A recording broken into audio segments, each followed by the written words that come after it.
Right, so sir is in his formal avatar today, so we'll do a little formal introduction. So a very good evening, everybody, and thank you for being here. Welcome to the 8th edition of IIT Gandhinagar's Indian Knowledge Systems course. This year, our theme is Buddhism in India and beyond, and we are excited to have a superb roster of presentations from several experts in the field. As you know, everyone is welcome to join the talks in person or online on the IKS ITGN YouTube channel. More details about the speakers and their presentations can be found on our website, iks.ittgn.ac.in. Today, we are delighted to have our very own Professor Srinivas Reddy speak on the rise, decline, and resurgence in global Buddhism. Dr. Reddy studied South Asian literature at Brown University and UC Berkeley with a focus on classical Sanskrit and Telugu literatures. He also trained as a classical sitarist in the Guru Shishya Parampara and has performed around the world. His research interests include classical Indian literature and music, translation, and Vijayanagara history. He is the author of 5 books: Giver of the Worn Garland, Sri Krishnadevaraya's Amukta Malyada, 2010, The Dancer and the King, Kalidasa's Malvika Mitram, 2014, The Cloud Message, Kalidasa's Meghadutam, 2017, Raya, Krishnadevaraya Vijayanagara, 2020, and Illuminating Worlds, an anthology of classical Indian literature, 2024. Professor Reddy has taught at UC Berkeley, Brown University, UMass Dartmouth, ISCTE Lisbon, and is currently a visiting professor and Fulbright Nehru Scholar at ITGN. So without any further ado, I would like to invite Professor Reddy to take over proceedings.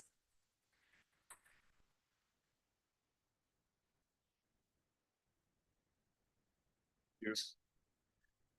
Thank you, Akshat. And very nice of all of you to clap, even though we've been together as a class now and we're all, one big happy family. I want to thank again Akshat and Kamakshi for being great TAs for this course. I want to thank Professor Danino, who's moved on from the Institute, doing wonderful things, working on his books, who initiated this Indian Knowledge Systems course and the study of ancient India more generally. And I want to thank Professor Subha for being here as our colleague and friend, supportive. And I thank all of you students, because we can't have a class without good students. So I appreciate all of you very much. I'm going to speak in a way that maybe is different from what we're used to, because usually I'm more, impromptu. So this will be more of a formal presentation, but even within that, I like to keep it pretty open, and I'll try to go through the slides fairly, quickly, in the sense that I'd like to leave room for us to have a good discussion and some Q&A, and I really would appreciate that from everyone. And yeah, there's also our wonderful team creating all the possibilities that this presentation and the others in this series have been broadcast live. So Devarsh and Vedant, we thank you very much for your committed help with this. And I guess there might be some people listening online too, or might in the future. So we thank everyone.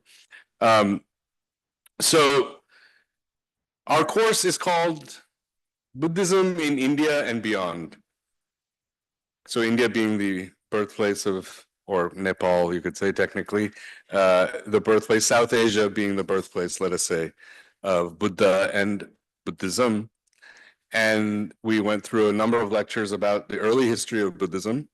And then we moved on to explore Buddhism in various other places like Japan, Southeast Asia, and elsewhere. And we have a couple more lectures coming up on that, those variations. But at this point, now that we're at the mid-sem point, I'd like to take an opportunity to tie together some of the themes that we've been talking about and present also a couple of ideas for reflection that I've been thinking about a lot, not only in regard specifically to Buddhism, but more generally in terms of culture and how it moves and evolves over time and space.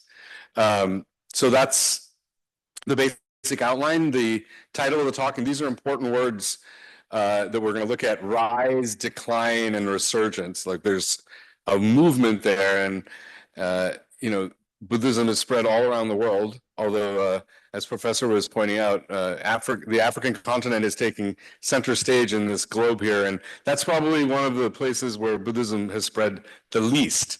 But my guess is that there are communities there too. We could explore that. That might be something that you all might like to look at. Let's proceed. Now, you remember from the very first lecture, the introductory lecture, we saw this excellent map that shows, at least, from the Asian perspective, how Buddhism had spread. And the key things to remember about this, so you're, from this Magadha area, let us say Bihar, UP area, spreading southward throughout the peninsular part of India, spreading westward into Gandhara, spreading across to Sri Lanka, across to Southeast Asia, over the Himalayas, into China, into Korea, into Japan. All of this amazing movement is incredibly complex and varied. There's not a singular modality by which Buddhism had spread. It spread in different ways, in different places, in different contexts, whether it was because of commercial trade, or whether it was because of philosophical inquiry, or any number of reasons that we've kind of been discussing. So one, that it's a very complex spread. It is not unitary in any way. And the other one, that it's enduring in the sense that Buddhism still exists in pretty much all of these places to some extent, some more than others. So it wasn't just a temporary kind of movement, but a quite long-lasting influence that this initial spread had for the history of all of these different places.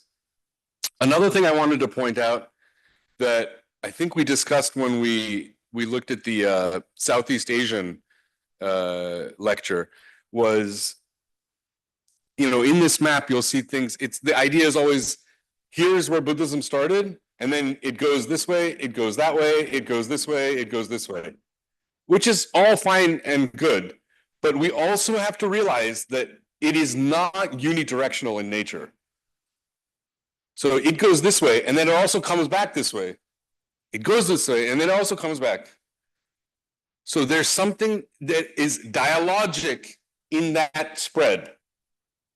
So developments that happen, let us say, in later Tibetan Buddhism might come back and reach, a monk who was studying in Nalanda much later. So things like that. The idea that you don't have a unidirectional spread of things. It's a two-way street. That's what I'm saying. And so there's an inward and outward motion in that kind of spread. And it's important to think about that, because oftentimes we think of spread as being just kind of moving out like this. So there is more of a motion going on. So before I get into some of the points specifically about Buddhism, I'm going to present, and this is maybe a little ulta in its presentation, but I think it might be helpful for us, a theoretical idea that we can consider, and then see how it might apply to some of these themes. Okay, so circulation of culture. That's really what the heart of this talk is about. How does culture move? How does it interact? What happens in these processes? So if we start on the left, spread, let's say what we were just talking about. You have the spread of Buddhism. It's moving out from its origin, from its source. These are words that we want to reconsider also: origin, source, all of this kind of stuff. So you have a spread, right? And in that spread, now it's growing. And in that growth, sometimes it returns to where it was before. So this is the general idea that I have about, what's going on with many cultural things. I mean, just take, for example, something like yoga. When I was moving back to India, 15 years ago, one of my friends said, "Oh, it's going to be great. There's going to be a yoga studio on every corner." And I was like, Indians don't do yoga. Yogis do yoga. But there are a lot of Americans who do yoga. And now there are a number of Indians that do yoga. This is before Modi got on his, yoga ball and made International Yoga Day and all that stuff, which is great. But it was before that happened. The point I'm trying to make is yoga, of course, source is India. Yoga is essentially an Indian thing. It spreads, it moves to different places. Maybe 100 years ago, it moved to America, got very popular, especially in the last 30 years. And I would say in the last 10 years, it's returned to be something that a common Indian might do as their daily life. Whereas, let us say, when my parents were growing up, nobody did yoga at home. No one had a yoga mat. Yoga was like, some yogis, like real hardcore stuff that you do. If you want to practice yoga, you go and, you learn from your guru. It's a very serious thing. It's not something, Shilpa Shetty, turn it on and, get on the yoga mat kind of thing. But now it is. And I'm not saying that's good or bad. That's another important thing I want to stress, and I need to remind myself also, is not to attach a valence of good or bad, of something positive or negative when we discuss these cultural transformations. So I don't want to be negative about modern Indian yoga. I think it's great. If it's helpful, it's good. But there are things within that we need to think about. Okay, so that's just a quick example of this idea of something that starts in one place, it grows, moves to one place, and then returns. Very simple idea. Spread, growth, and return. But here's where it gets a little bit more interesting. And since most of you guys are science students, you'll know what this thing on the bottom right is. This is Newton's great discovery. What is it? What? Spectrum? Yes, it's a prism. And it's showing that basically white light is composed of all the 7 colors.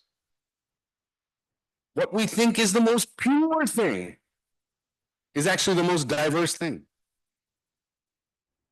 This is a very profound thing to think about. Okay, so if let's say, you have this spread, growth, return, right? So if we start with spread, then it kind of, meshes with return. Or sorry, we go the other way. If it starts with spread, it overlaps with growth. You have a growth spread kind of a bit of time. Then it's full growth. Then you have growth and return mixing together. Then you have a full return. Then you have spread and return mixing together. What I'm saying is these 3 concepts that we could say, spread, growth, and return, are not distinct, items that just happen, in a hermetically kind of sealed amount of time or in a specific way. There's a complexity to which all of these things are happening in a kind of a simultaneous way. So it's much more colorful, you could say, than just duck, duck, duck. Culture doesn't work like that. It's dynamic. It works in multitudes of ways. So this Taeguk from Korea, I like this one too. It's kind of like the yin yang, but instead of 2 interlocking, it's 3, which I like. And of course, the prism. And what am I really getting at fundamentally then?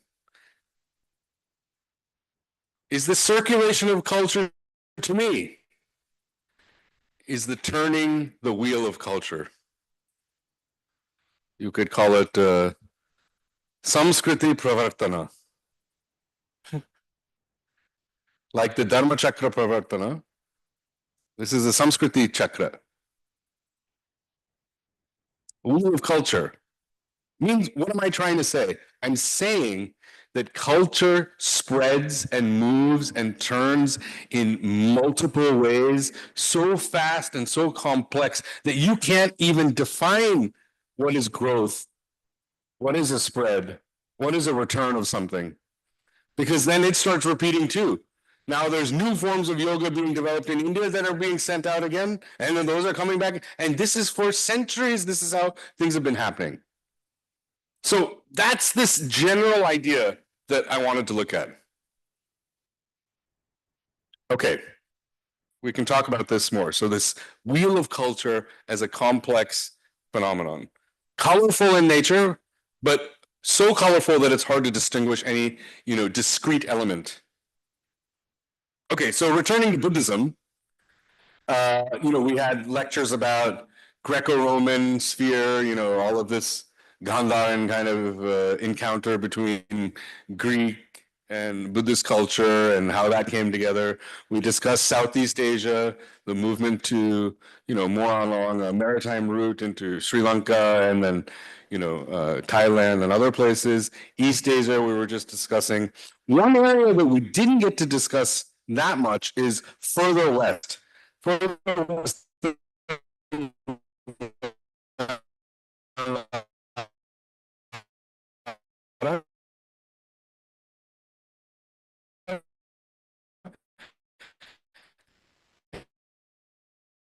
And just to give a small example, we often talk about Buddhism with more than China, those interactions as much. And I was just learning about these Burma kids. These Burma kids come from the word pramukha. So they were like, viziers, like minister type people. And they were the appointed people for the Abbasid Empire. So you have some West Asian Buddhist becoming like the ministers for a Persian Islamic empire. This is what I mean about this cultural circulation. How do we find these things? Can we even use words like Persian Islamic empire? Does that even work? It's very interesting to think about these things.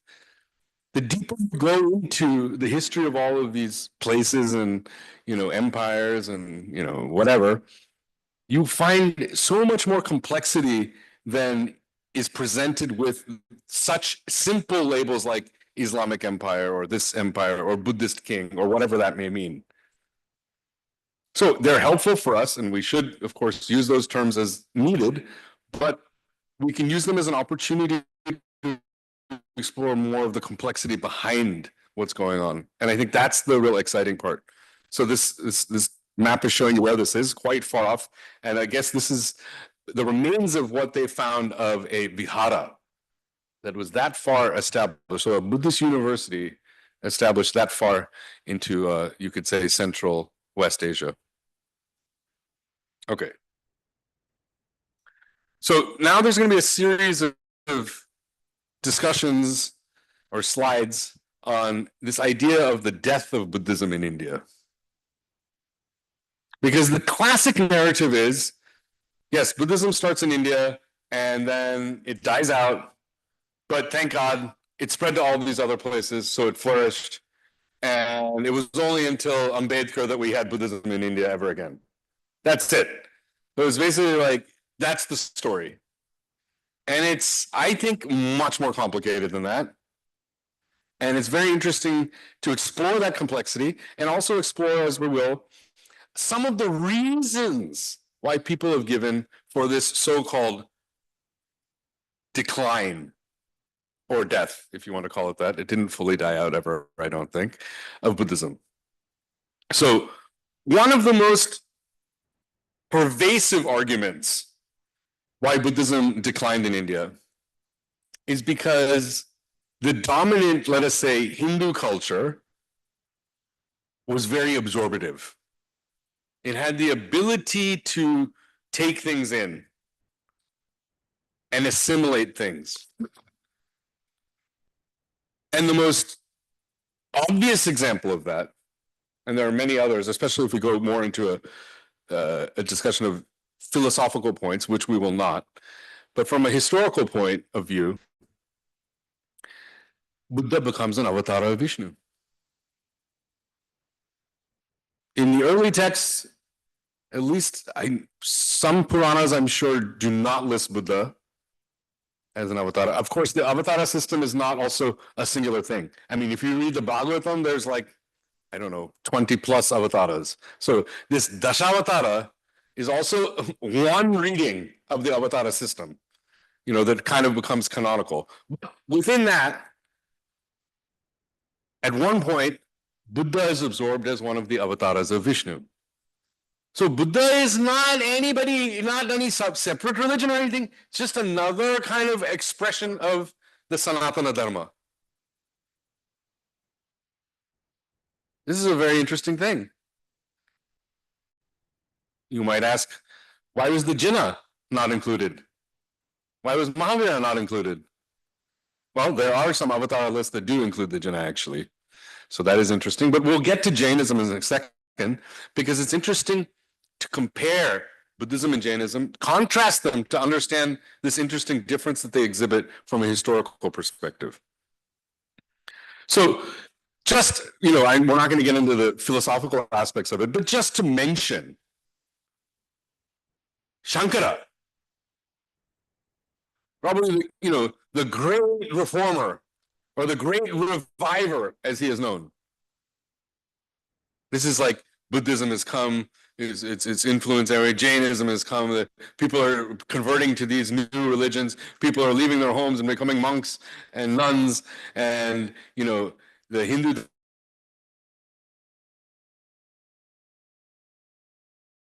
Dharma is kind of not as powerful and dominant. And then we have he goes to all four corners. He establishes Pitam everywhere and revitalizes Hinduism. That's our standard narrative and understanding of Shankara. And to a certain extent, that's very true. He was a great theologian, great thinker, amazing, actually. And there's a lot of legends that grew around him. When you go into the literature, philosophical commentarial literature of that time, what you'll find is, actually of a little bit later time, later than Shankara, what you find is even within of the Vaishnava schools, let's say, there is a critique of Shankara. Shankara's Vedanta, Advaita Vedanta,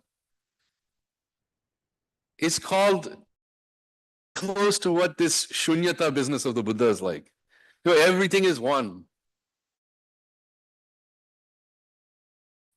Buddha says everything is none. Almost the same thing. So like Sri Vaishnavas will come, Ramanuja, the Dvaitas will come. They'll say, this is not good. We need some little difference between me and God, because without that little bit of difference, be it fully different or Vishishta, somewhat different, then how can you have bhakti? Bhakti means I love you. How can I love you if we're the same? So, from a philosophical standpoint, people used to call Shankara Prachanna Bauddha. Prachanna Bauddha.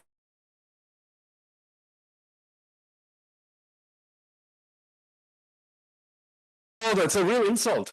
Prachanna means Buddhist in a closet. That's what these guys were saying. So I'm just out to show how that Buddhist philosophy thinking is still alive even in the discourse of Hindu schools themselves. So this is something to think about. Okay. For the death of Buddhist hyper-scholasticism, the Buddhists got way too intellectual. They got really into figuring out these small, metaphysical ideas, epistemologies, all this stuff. They weren't involved in, doing rituals and pujas and this kind of thing and interacting with people. They became very, very scholastic, over-intellectualized. So this is a wonderful article by my guru, which did I sign that? Did I send it to you? Yeah, I'm sure none of you read it, but here's a quote from it. From an extremely early period, For the very term Buddhist itself generally referred only to those who had actually left the household and taken up the yellow robes of the mendicant. Means what? Buddhist meant a monk or a nun. A Buddhist did not mean a lay person, a regular person. You could only be a Buddhist if you became a monk. And in those days, becoming a monk meant going to a place like this, Nalanda, going to university, getting your degree, passing your exams. You couldn't be on the outside of that and say, I'm a Buddhist. That was the idea. And you can see that through these institutions. They were huge institutions, massive schools. And we had a very interesting talk on Nalanda. You remember that. There are other schools, in the further eastern side of India, Vikramashila, Odantapuri, there's a bunch actually. I also want to learn more about that. And interestingly enough, here in archaeological sciences, we're finding much more archaeological evidence of these institutions. So that's another argument. And probably the one that comes up more than any other,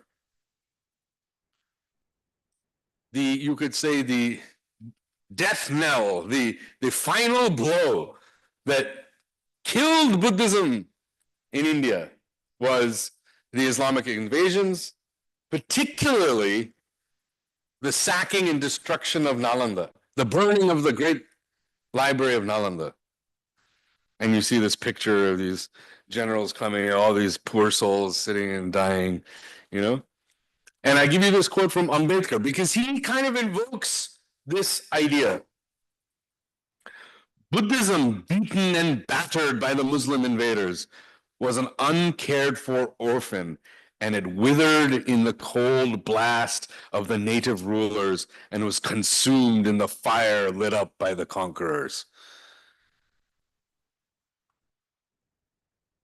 This is 1193. And we kind of think of after that, it's like after 1200, no more Buddhism in India, it's over. And that's the general narrative that goes on. Even Amartya Sen actually was, not the Nalanda University that was created at the time of independence, where Professor Mishra came from. There's another new Nalanda University that they created with Amartya Sen was I think the first VC of that school. Chancellor, yeah. So thank you. So he, wrote a piece, and even he also mentions this, the library, a 9-story building containing thousands of manuscripts, is reputed to have burned for 3 days. Of course, the operative word here is reputed. We have no real evidence of this. What I'm trying to say is these are how narratives get built up. They get built up and they get amplified. I'm not saying that Nalanda University was not burned or destroyed, but it adds to certain kinds of ways that we start thinking about these things right from the beginning. Okay, so one last thing to consider, and this is primarily from Professor Jaini's article. A good way when you're doing research is to look at counterexamples. Compare and contrast the differences between things. So the major question is, as we learned from the beginning of class, there were all these competing schools in ancient India. The two most popular and, energetic, you could say, robust, were the Buddhists and the Jains. Buddha and Mahavira had very parallel lives. And they both started, you could say, new religions with a dedicated group of followers in their own lifetime. But why is it that I just gave all these reasons why Buddhism died out in India, but we still have Jains in India today? Why didn't Jainism die out? Alternatively, you could ask, why did Buddhism spread all across Asia to all these different places and Jainism just stayed in India? There's no Jain monasteries in China. This is interesting to consider. And both questions are related. So one of the key arguments, one of the key arguments, and I kind of mentioned this earlier when we were talking about Buddhists applying really only to mendicants, that is to monks and nuns, is Buddhism or Jainism's deep connection to the lay community. That is the regular person. You could be a Jain and not be a Jain, Shravaka, a Jain monk or nun. You could be a lay, what they call lay person. You could be a lay Jain, no problem. There were not that many lay Buddhists. So again, to quote from Professor, whereas Jaina clerics were closely involved with their lay people, their Buddhist counterparts tended to remain aloof from all non-mendicants. I mean, one of the most important things for the Jaina sadhus is making the rounds of their peregrination, of their movement. And in so doing, you don't have any, it's aparigraha, so you have no possession with you. You have to have people helping you. You come to a town, there's a Jain community there. The Jain community takes care of you. They look after you. They give you a place to stay. They feed you. And then you maybe perform some, little ritual or give some prayers or whatever it is. So this bond between the mendicant community and the lay community was very close for the Jains. Whereas in Buddhism, this was not the case. The Buddhist monks, they just sat in their university and maybe got like a big donation from a king, and they were quite happy doing whatever they were doing in their monasteries. So this is a very interesting thing, the connection to the lay community.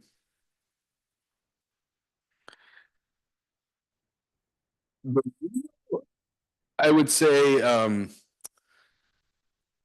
final and most critical point, at least the professor makes in the article, which I also agree with, and this returns to that idea of absorption and assimilation that we had talked about in an earlier slide, is that the Buddhists developed this idea of heavenly, divine bodhisattvas.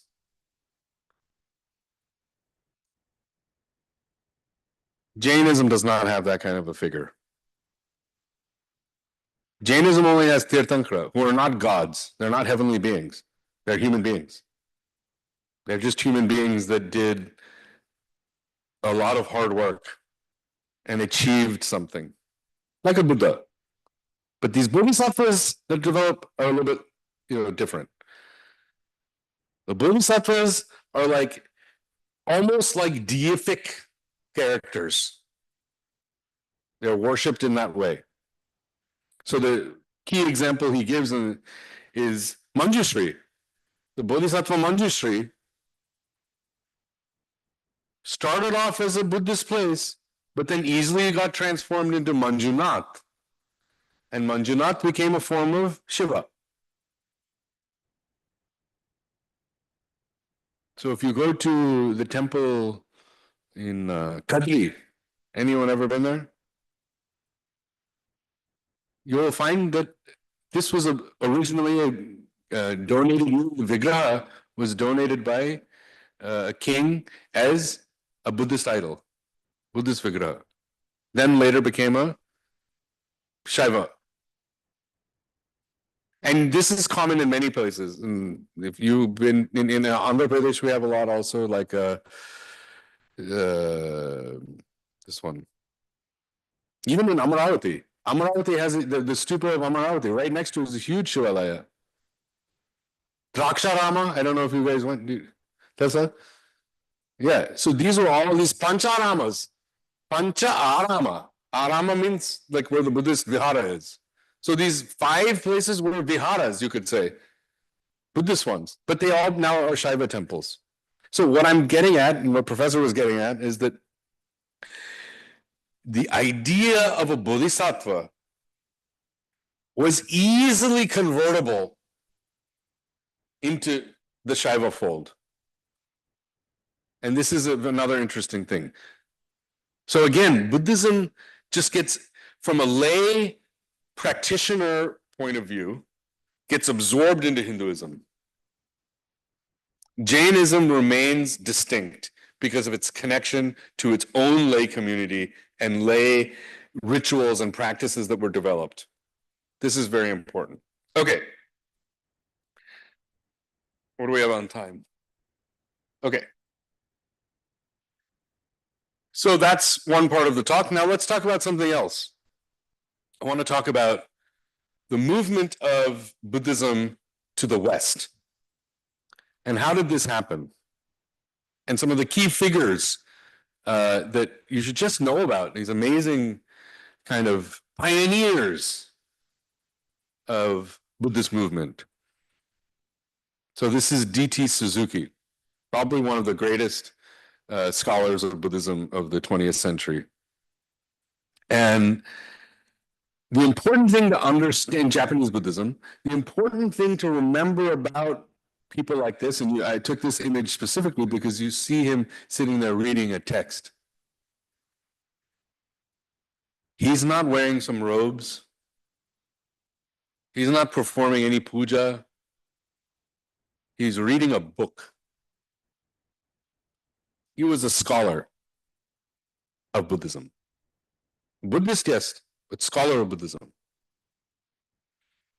So the key thing in that movement, and you could argue that this was also the key thing in the movement of even a lot of Buddhism to these places originally. It involved the translation of texts. I mean, particularly, let's say in the Tibetan case on this point, the movement of Sanskrit texts into Tibet and their translation into classical Tibetan was a huge, huge operation. And Nalanda was a key place that was the kind of in-between of all of this. In fact, the entire Tibetan script was developed, specifically to take care of this idea of getting Buddhist texts into Tibetan. So this idea of text being very important as being somehow, authoritative in their nature and critical to the initial spread. The other thing that he did was the founding of monasteries. And again, you could argue that later on things like Nalanda would function like that. But that was now to get, again, not a lay following, but the hardcores who are ready to become mendicants. So what I'm really saying in both of these points is that the themes that we had just seen that happened in early Buddhism and it spread to other places are being replicated in a very similar way as Buddhism moves to the West. And along with that, I want to stress two things. There's a side that we're getting of Buddhism that's, I call like intellectual Buddhism, hardcore, philosophical, doctrinal kind of transmission of knowledge, number one. And two, for the monks, it's a heavily meditation-based type of Buddhism. So it's like, read your text, do your meditation. These two things really become the core thing. It's not about, let's say, what you eat, how you behave. It's not about achara in that sense. It's an intellectual pursuit. Okay. Here's another very interesting figure, speaking of Tibetan Buddhism. Chogyam Trungpa was one of the most kind of charismatic, influential transmitters of Tibetan Buddhism to America and other parts of the West. And returning to that idea of, intellectualism, one of the very important things he did was the founding of a Buddhist university. I think it might have been the first Buddhist university, someone can correct me, called Naropa. Naropa was a great monk and translator. So the idea that Buddhism could be something that was taught in an academic setting. Very interesting. And he wrote this famous popular book, which also is interesting in getting at the idea of why people were getting into this. So the book is called Cutting Through Spiritual Materialism. if I could sum it up quickly, the idea is that people get attached to their spiritual attainments and they become egotistical about them. It increases their ego, not decreases it. So I have completed 35, 10-day meditation retreats. And then you look down upon your friend who's only done 10 of them. And then you look up to my master has done 100 10-day retreats. This kind of thing, this kind of materializing, reifying of some kind of hierarchical nature of spiritual attainment, he was very critical of. Because why? It fits perfectly into our academic model. He got a B, she got a C, she got an A plus. Spiritualism doesn't work like that. It's not a linear assessment. But that's what happens when you institutionalize Buddhism also to a certain extent. And all of this was kind of geared towards a Western audience. And now you have to realize that this stuff is kind of happening, like in the 60s, it's like the beat generation, the hippie generation, people were really stressed out and anxious about, potential nuclear war, and Bob Dylan's telling them to do all sorts of stuff. And, all this stuff was going on and people needed something. And then you had these gurus coming. I mean, I'm not even talking about the Hindu gurus. There were tons of Hindu gurus in this period. I mean, Paramahamsa Yogananda's autobiography of a yogi was like a bestseller. If you were a hippie in 1965 and you didn't have a copy of that book, you were like, who are you, man? You didn't read. Now, that's a different discussion. That's a book filled with miracles. This stuff was not miracle-y kind of stuff. This stuff was like intellectual, like, control the mind, settle the mind, like different stages of your consciousness, and et cetera, et cetera, et cetera. But it fit very well into kind of an academic environment. Okay. Now, this is Jon Kabat-Zinn. Anyone ever heard of Jon Kabat-Zinn? Okay, well, Jon Kabat-Zinn studied various kinds of Buddhist meditation. In fact, he studied in Providence too. One of his early teachers was at the Zen Center in Providence. But he is the founder of something that's become very popular in modern meditation research. And a lot of people learn it just as a technique. And it's called MBSR, which is mindfulness-based stress reduction. So fundamentally, what it was is he was in a medical practice at a university, and he was seeing that people were just totally stressed out. I mean, half their health issues were because these people were just like anxious and being, unhealthy, not because they had a particular ailment, but because they had like an ailment of their life. Too much stress, too much anxiety, like us right now. And he felt, oh, well, these techniques that I've learned in my Buddhist class of meditation and calming the mind and mindfulness, that's sati or smriti in Sanskrit, mindfulness, that he found that very helpful for him, and he wanted to teach it to these patients and help them. Well, you can't come into a secular country in a secular place like a hospital and say, I'm going to teach you Smriti meditation from the Digha Nikaya, that I learned from my guru. So what did he do? He simplified things and he called it MBSR. And people are like, oh, I'll learn MBSR, sure. Sounds very scientific. So this became, in my mind, a stripped down form of Buddhist meditation without the Buddhist part. In fact, not even really without even the meditation part per se. It was just a technique for stress reduction.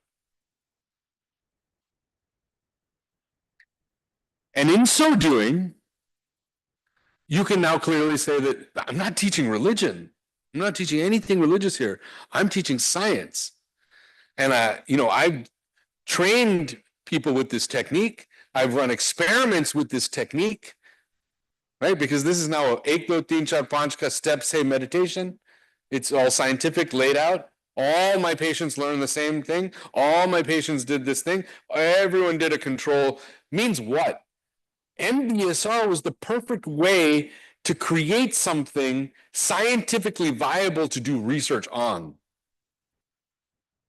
Even more than something scientific to teach people, it was really the tool by which we could analyze this thing for further studies. Before, if someone said, I did a research on yoga, and one guy says, I learned from this guru, I learned from that guru, I do this asana, don't do that asana. You can't tell. If someone says, I did research on meditation, they say, is it Tibetan meditation? Is it Hindu meditation? Is it this meditation? Is it... No. Now he says, I have MBSR. It's a fixed thing. It's scientific. It's not religious. Here it is.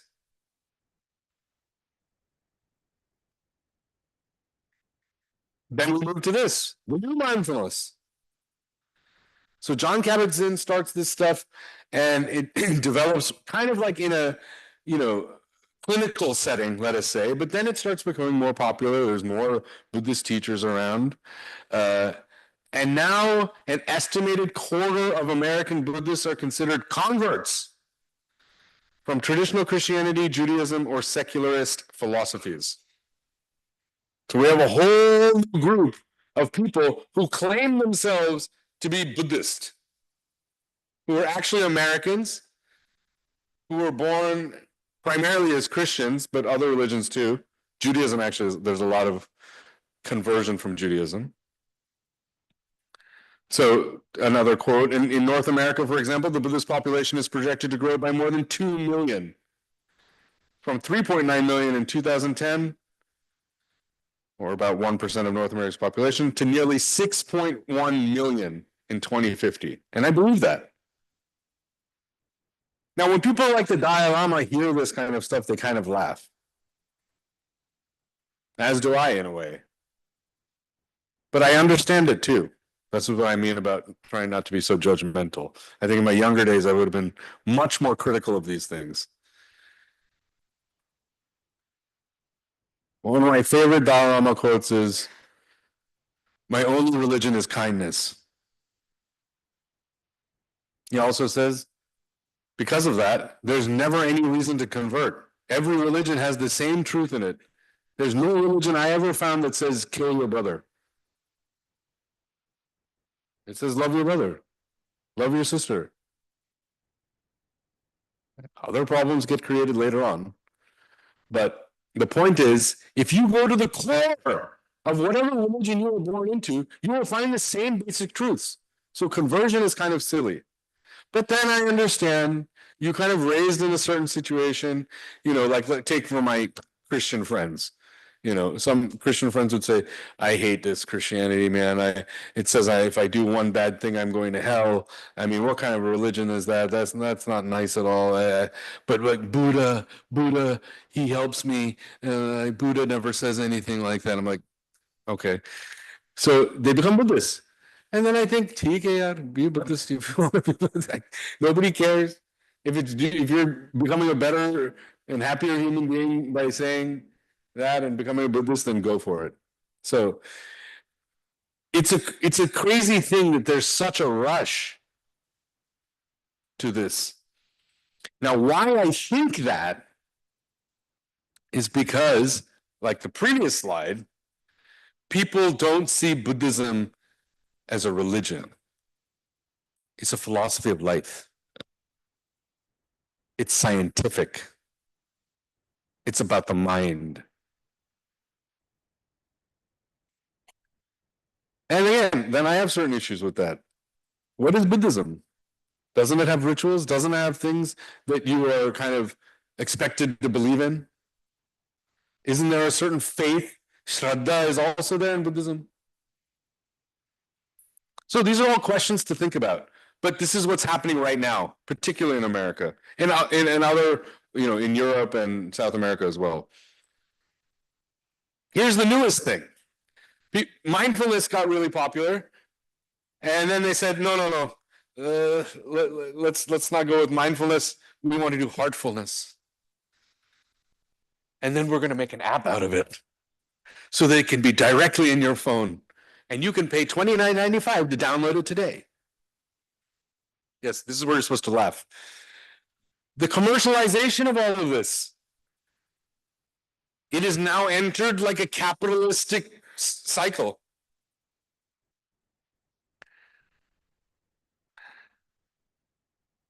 And again, now there's all these different kinds of meditations. The heartfulness, this one, the Tibetan one, that one. I mean, they're everywhere. And again, I'm not saying it's necessarily bad, but I do like to make some jokes about it sometimes because they're funny. But this whole business of now meditation, mindfulness, at one point in America, secular places, they said no more prayer in school. We used to have prayer in the beginning. When I was a boy, we had like a small prayer. They said, no, you can't have prayer. You can have Domina Chanti. We had, what was it called? Moment of silence. Just called Moment of Silence. So we had that. Abhi, they don't have that either. And then, like 10 years ago, they were like, we're going to add a mindfulness break in the middle of school.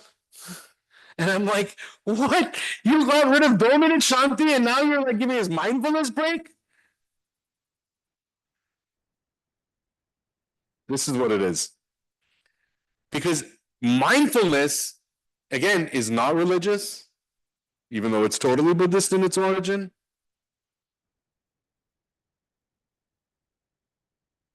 It falls under now the general category of wellness. Health. It's just about your health, mental well-being. And now how technology is intersecting with that is also very interesting.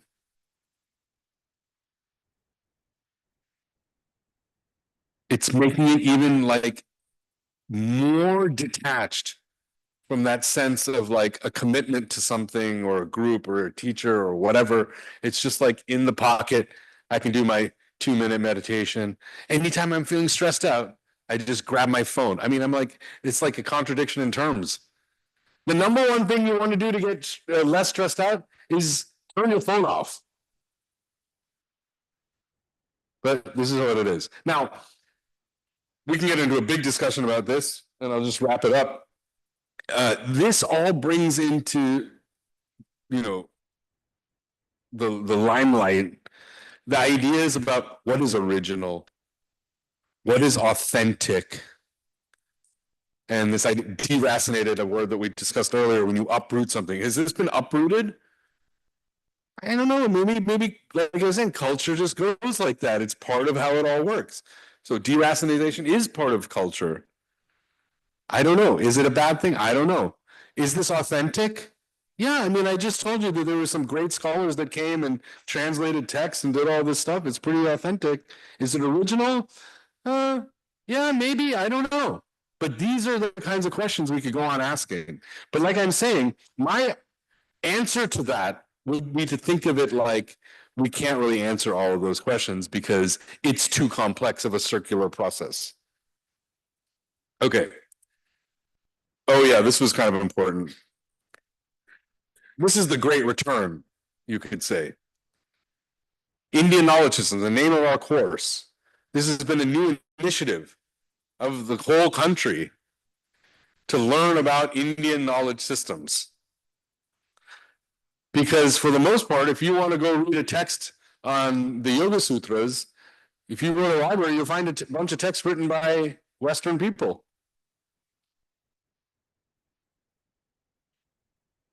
You might find some stuff from Vedanta Society and different publications like that.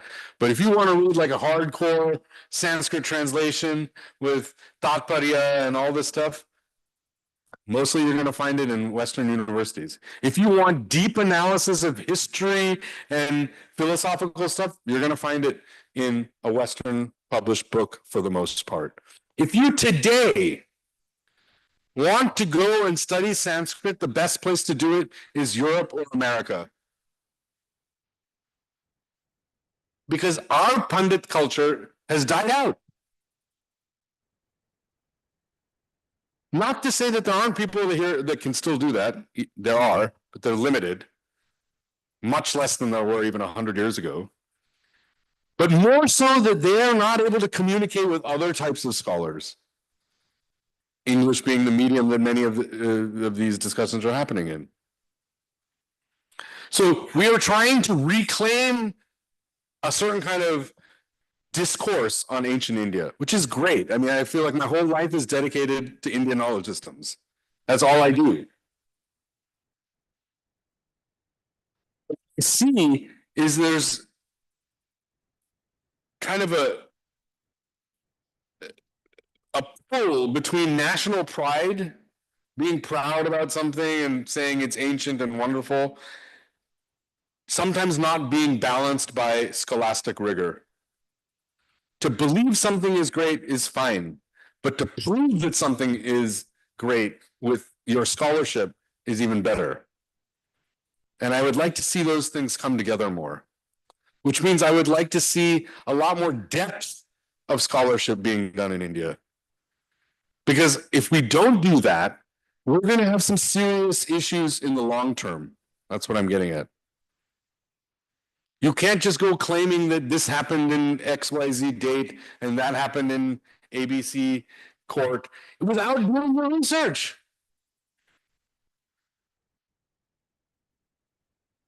Mera guru baat diya. Bas. That doesn't work anymore. We need solid scholarship. And the funny thing is, we had that. We had that like in the 40s and 50s, 30s. It was after independence that it all started going away. Look at you guys. You're the most bright people in the entire country. Who's going to go become a Sanskrit scholar and translate texts and read them and study Indian history? Which one of you? None. What's happening? How can we be leaders in the Indian knowledge system if our brightest students are not doing this? Paying attention? Not really. That's what I'm talking about. TK. My last slide. One of my favorite. We talked about this because if there's anything about Buddhism that I believe, and I think Buddha believed, is don't believe anything anybody tells you, me or any other person. You know it for yourself. That's Buddhism. Tapat, chedat, nikashat, suvarnamiva panditayai. Pariksha bhikshavo. Look into it, bhikshus. Grahyam, then grasp it. Madvacho, my words. Natu gauravat, but not because out of respect for me as a teacher. Very beautiful. Just as a goldsmith tests his gold by burning, shaping, and polishing it, so too must you scrutinize my words, accepting them only then and never out of mere reverence for me. So on this point, I would say if we want Indian knowledge systems, if we want real Buddhism to, resurge, to know what it is, then do your homework, work hard, scrutinize things, test them out, put in your own hard work, and then you will know it, not by any other way. Thank you.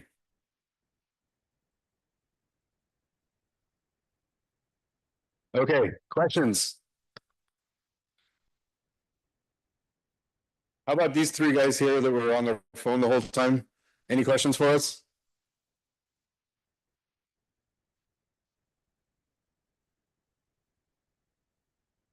No questions? Sachin? Come on, guys. Was it Crystal Professor?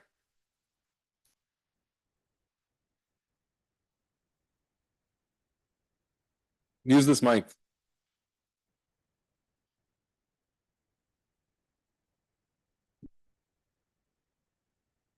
Thank you. Sir, you said like Buddhism was for non-medicants, like that, What? for non-lay persons. So, but do you think that Buddhism is now well versed in the layman as well? I'm not getting it. Like, so Jainism is for like it blended with the layman, but not Buddhism. But I have a question like, how did it spread when it's not in the layman connection? It should have a connection to a layman. Right? So I think it spread through monastic institutions, you know, having like in Tibet, for example, huge monasteries, thousands of monks, you know, and people believing in it. Particularly in Tibet, you could say that there was a lay community, but in India, the lay community, they might have, you know, appreciated a Buddhist monastery or appreciated a Buddhist monk, but they were not Buddhist in their practice at home. They probably had their Kula Devata and they were just doing their regular worship as they were doing. So that I'm just saying in India, in this early period, that's what I think kind of was the key differential. Sir, you had some.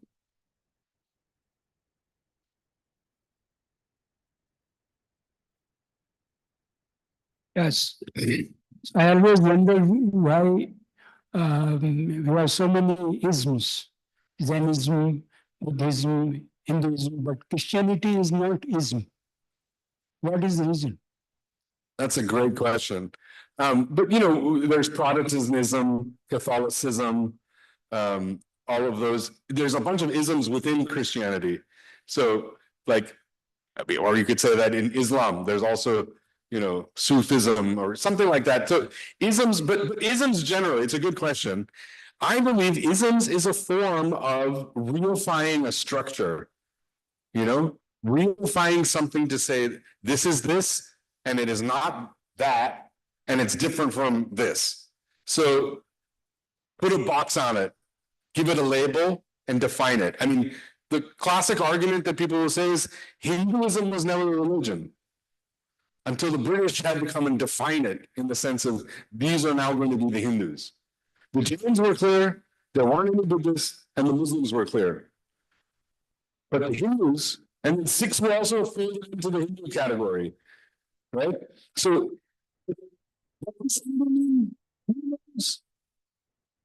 Hinduism does not fit well into the idea of an ism. An ism has a book, has a founder, has tenets, has practices, has things you do. Hinduism has none of that. There's no founder, there's no central text, there's no rules, there's nothing. It's a very complex kind of set of cultural practices. So ism, I don't think is a good kind of way of thinking about Hinduism in particular or any other kind of thing. But it's what scholars and people do to understand general broader trends and what's going on. Like Protestantism in America was you know, the founding of America was because of Protestants, not because of Catholics. Like that kind of thing. The other thing,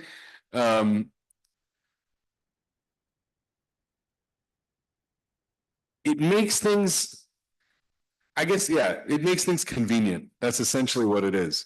It makes things convenient. And it makes things easy to make large sweeping statements, which then kind of hide complexities. So I think they're important, especially for scholars when you're writing your papers and doing different things. Yes, you can use these words, but then as a starting point, but then you really have to go into the specific details and break down that ism stuff. So yeah, isms. Sir, Yes. yeah. So I had a question about this quote. Hmm. So first thing I notice is it's in Sanskrit Yes, and not in Pali. good question. So yeah, how do you know it's even true? Because in my book review, I kind of went through this that one of the reasons for decline of Buddhism was the Sanskritization of the text. and it's a language of elites, right? Totally. So I didn't even get a chance to talk about that. It was a perfect point. Excellent. So early Buddhism, you have Prakrit language, which is more commonly available to the regular people. As Buddhism moves out of Sri Lanka and kind of back into India, you could say at a certain level, you have the development of a whole new set of Indian schools who are now not using Prakrit, but writing in Sanskrit. So Nalanda is filled with Sanskrit texts. There's no Pali text sitting around in Nalanda at all. None. My guru used to say that. We have found not one single Pali text in all of India. So these guys were all, and so Shantarakshita is a Nalanda guy much later, than the early stuff. So that's why he's writing in Sanskrit. So what does this, now this brings another ism that's important. People like to say, you shouldn't call it Hinduism when you're talking about that pastime, you should call it Brahmanism. TK, you want to call it Brahmanism? Yes, in a certain way it's true. Sanskritize and versify. These are the two things. The Pali Canon is not totally in verse. Hello, boys. Again, you're just on your phone. Are you downloading the Happiness app? $29.95? Yeah. Sanskritize and versify. So the Pali Canon is written in Pali, and it's not always in verse. There's actually, most of the canon is not in verse. It's in Gadya, that is prose. So the key things that happen were the Sanskritization, the versification of the Pali type of canon, and later development of Buddhist thought by Brahmins in India, which then led it more to that intellectualized elite kind of formation that we're seeing. So excellent question. Yes. Yes, sir. Fine.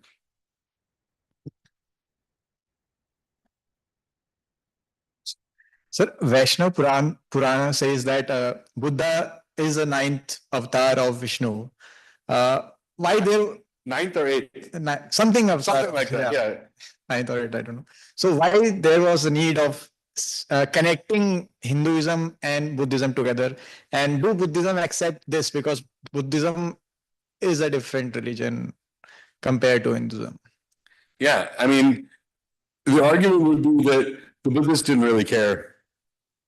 And this is borne out because the Jains would never let this happen.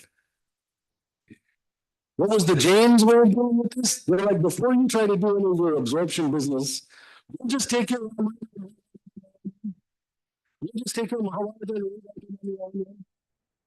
So there's Jain Ramayana, Jain Mahabharata, Jaina Puranas. There's no Buddhist Ramayana. So the Hindu guys, whatever, took Buddha and made an avatar. Again, because they were mostly Hindu Brahmin guys doing all this stuff anyway. So they were like, don't let anybody think that we're any different. We're writing about Buddhism, we enjoy the intellectualism, but it's just another part of Hinduism, really, because Buddha came and he was just another avatar of Vishnu. So it all kind of like fits together, all of these different things. But the key thing is, not only I don't think the Buddhists, what I'm really saying is I don't think the Buddhists cared because the Buddhists were the ones who maybe even were somewhat responsible for it, is what I'm saying. For not caring, by not caring. And like I said, even Shankara, he's a crypto Buddhist. The guy's a Buddhist, but he can't admit it. So it's very interesting. People should look into, by the way, yes, sir, the Jaina Puranas, though. I mean, if you read the Jaina Ramayana, you'll get so scandalized. There's lots of interesting things there. Yeah. Actually, I was stretching myself, right? Since, but I was curious to ask you a couple of questions as well. Okay. One is Bihar, where it originated, as far as India is concerned. Why did it not spread northwards? Bihar? From where Buddhism, we associate the origin of Buddhism with Bihar. Yes. Right? Or northern Bihar, including part of Nepal. Yeah. Why did it not spread to the northern part of Bihar? or the Indian Himalayas? Why did it not spread there? It didn't come from north. No, it came from Tibet. It did not spread to the Himalayas from Indian side. I see what you're It saying. went up to Tibet and then came back. I'm not sure, sir, but No, this is something I know for sure. Yeah, no, I'm saying, I'm not sure why exactly that happened historically, but it's interesting to me that it proves kind of what I've been saying, like there's an inward and an outward movement. So even though this is right next to where, Buddhism started, it goes to Tibet first and then comes back here. So it's very interesting. The other question that I have in mind is, but Hinduism, the spread of Hinduism is stuck at the level of about 5,000 feet above sea level. Then about 5,000 feet is Buddhism in the entire Himalayas from east to west. Yeah. Why did this happen? Why did Buddhism could not spread below 5,000 or Hinduism could not spread above 5,000 feet? It was a great question. I don't know. Or did ecology, physical environment have anything to do? Yeah, could be.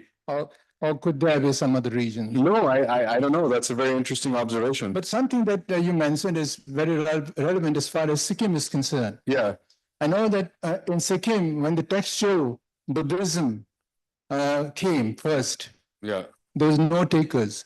Yeah. Nobody really accepted Buddhism in Sikkim. But when it was mixed with Bonism, with rituals, with mass dance and all kinds of dances and household rituals, etc., the prayer flags, etc., then Buddhism started spreading at the village level. Yeah. Now, Buddhism, and there are texts written that we had to customize it, we had to adapt it to the local situations, otherwise we would never be able to make any dent in Sikkim. Yeah. The Buddhist scholars are writing this. Yeah, totally. How they change their textual Buddhism into ritualistic Buddhism, a Bonistic Buddhism. So in order to be acceptable to the local people. Yeah. That's fascinating. Do you think that should have been the strategy that Buddhism should have taken, Buddhist scholars should have taken in India as well?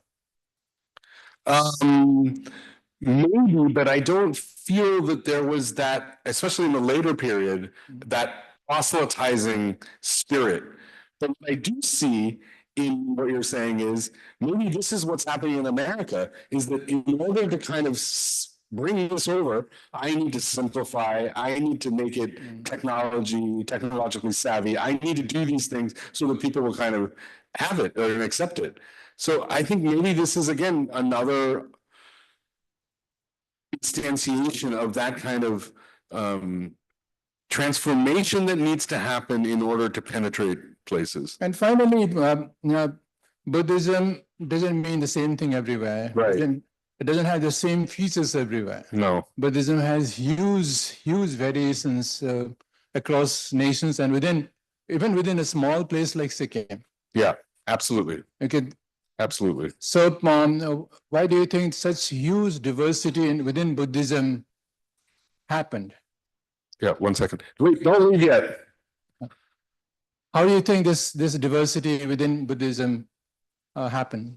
I'm not sure. That's a great thing to look into.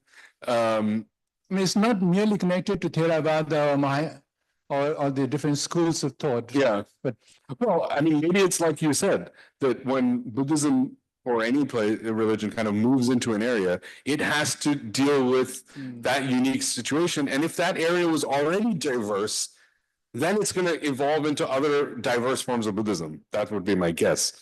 But I'd have to learn more specifically to answer. Are we out of time? Okay. Thank you, everyone. And thanks for listening. One question. So, you got this. Sorry. If you have to leave, please take one of these before you leave. So you were just talking about Shankar. So what is it to Shankar? You were just talking about. Okay. I will